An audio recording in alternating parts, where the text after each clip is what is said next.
Yung mga dito ha, kinakailangan maglalagay sa akin linggo-linggo.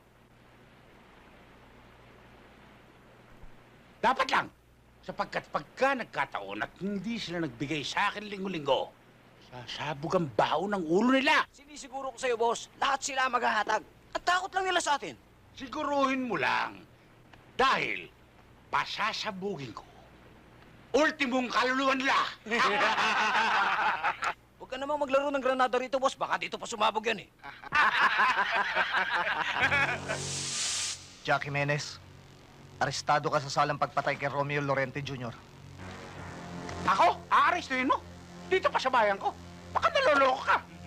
Ang lakas din naman ang loob ng dalawang ito. Aarestuhin niyo, boss namin. Baka hindi kayo makalabas ng buhay dito.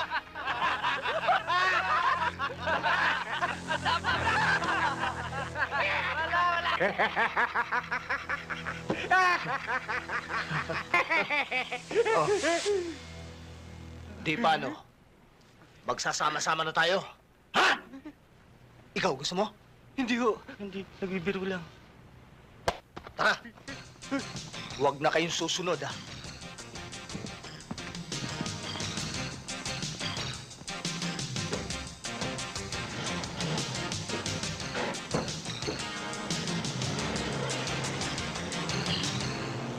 Tanggapin mo itong regalo ko sa'yo bilang pasasalamat.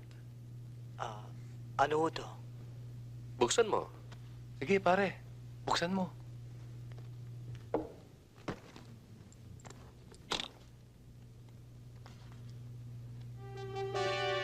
Aba, ang gandang baril niyan. Hindi ho ba ito yung Magnum 357 na automatic? Yan na nga. Sa'yo yan. Sana wag mo nang tanggihan.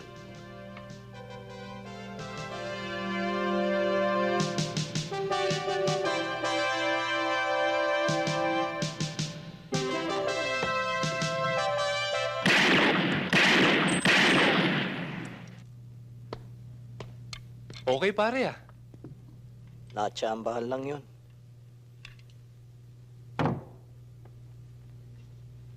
Pare, anong klaseng bala to?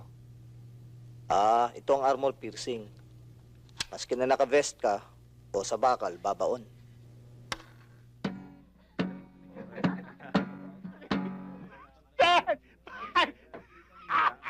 Hindi ba yun? Alis mo na nga yun. Sakit sa tenga, eh. Hoy! Balis ka na nga dyan! Pasensya na kayo. Parado kasi lang muna ko kakatsibog. Kung hindi mo kaya, tumayo ka na lang dyan, ha? Tumayo ka na lang sa silya mo. Yun lang pala eh. The customer is always right. Ganito ba? Ganito? Ganito? Ay, Tumayo nga!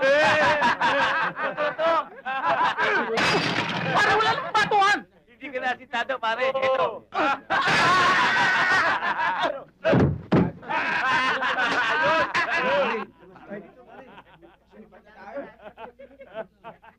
Pare, wala namang ganyanan.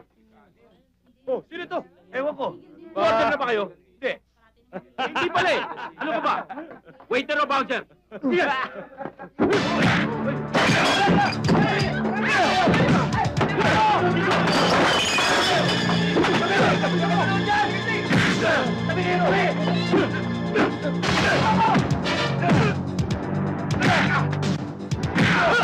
Hoy! Sintunado ka eh! Alis! Sintunado pala ito!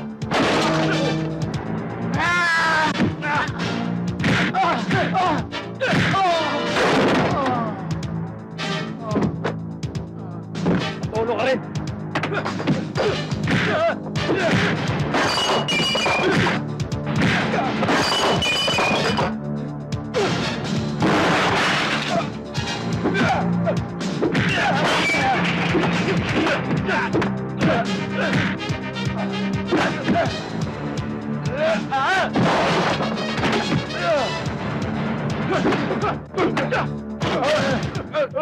Di ako mahilig sa gulo.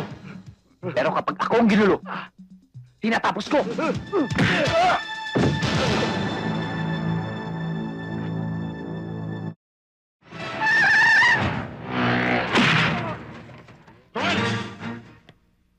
Boss! Ano yung puto ka na yun? Ewan ko.